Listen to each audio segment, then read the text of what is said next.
La cérémonie des ratons larveurs.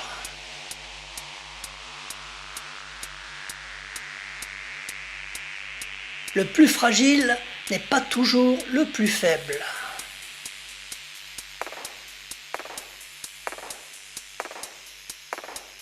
Il sait que l'honneur s'est dissous.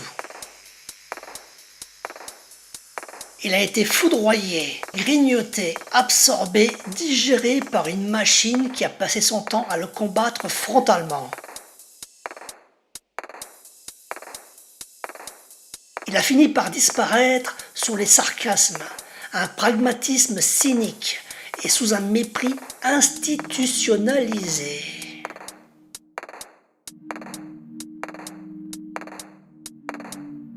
Jadis un pilier idéalisé, il n'est aujourd'hui plus qu'un simple vestige moqué, une relique encombrante que personne ne veut porter sous peine d'être pris pour un ringard.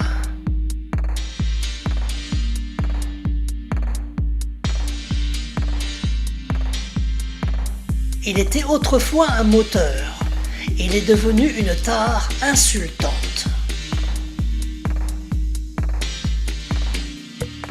Il y a cru, longtemps. Il a résisté, il a encaissé, il s'est tenu droit, persuadé que la droiture finirait par payer, que la fidélité à ses principes serait une force.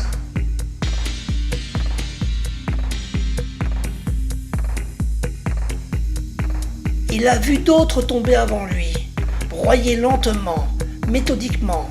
Il a vu l'indifférence ronger ceux qui refusaient de plier.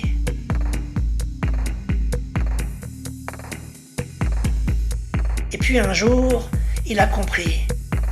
Il n'a pas eu besoin de grandes révélations ni de discours inspirants. Juste une accumulation de silence, de regards fuyants, d'opportunismes assumés. Juste un matin où il a su que personne ne viendrait relever les braves.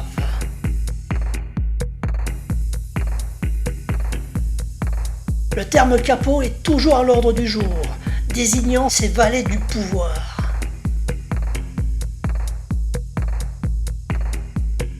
Ceux qui se chargent des basses besognes, pendant que les gouvernants se frottent les doigts, en comptant la monnaie cryptée.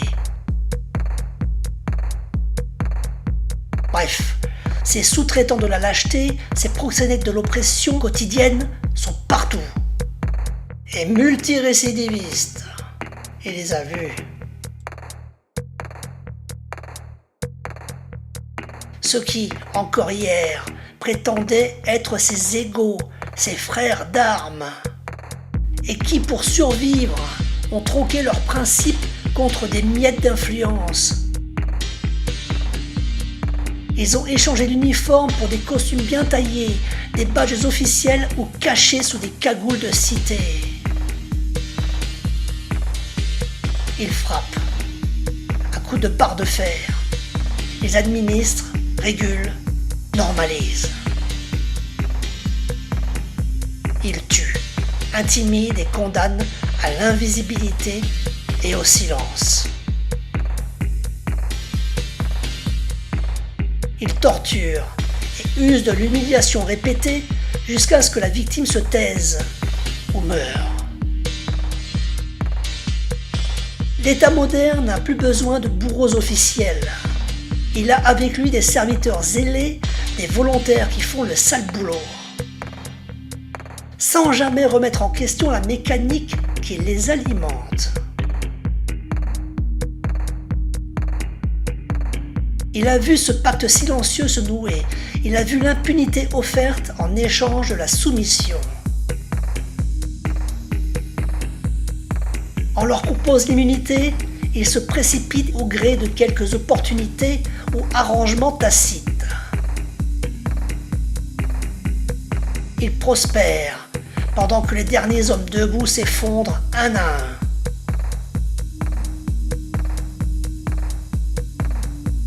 Ceux qui refusent sont perçus comme des fouteurs de troubles, des inadaptés ou des psychotiques.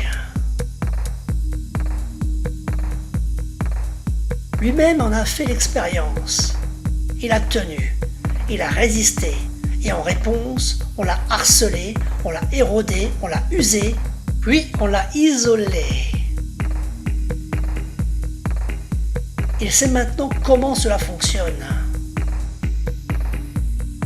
On l'a combattu jusqu'à ce qu'il finisse par plier et s'éteindre de lui-même.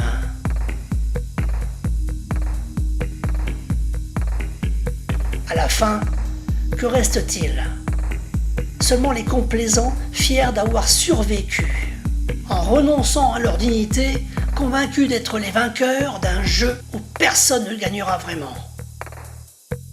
C'est le principe du loto. Il n'y a pas de victoire, juste une majorité de perdants qui sourit encore, espérant toujours un peu avant d'être mis au banc d'un lieu.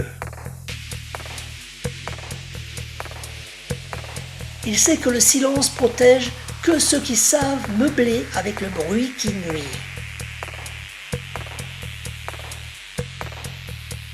Le système ne récompense la bravitude que par le biais d'une gratitude corrompue à ce genre d'exercice. Il suffit simplement de courber la tête, recevant une médaille napoléoniaise, avec en prime quelques avantages non négligeables.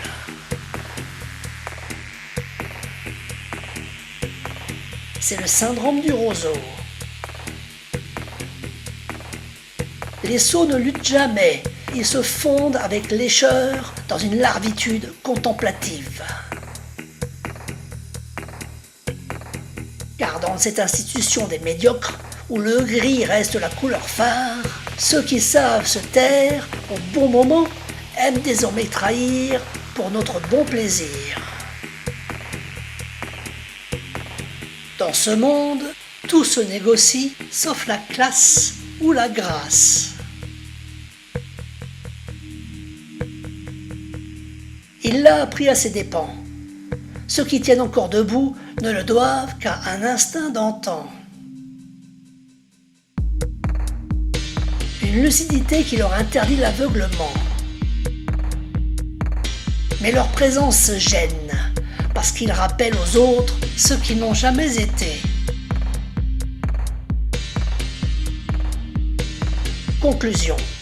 Plus une montagne est hideuse, plus elle gagne à être admirée de loin.